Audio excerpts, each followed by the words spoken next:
Hello everyone. This video is about to create inbound interface in Gpon OLT. VLAN 100 is already created and is default VLAN for XE04. Click the network interfaces,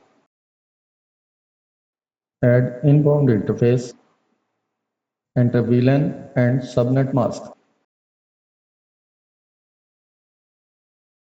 Enter IP address and click apply. Open default route setting, enter default route and click apply.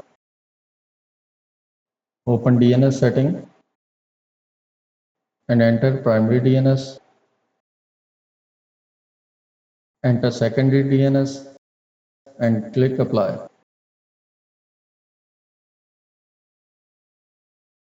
Let's finally diagnose the interface IP connection to the router.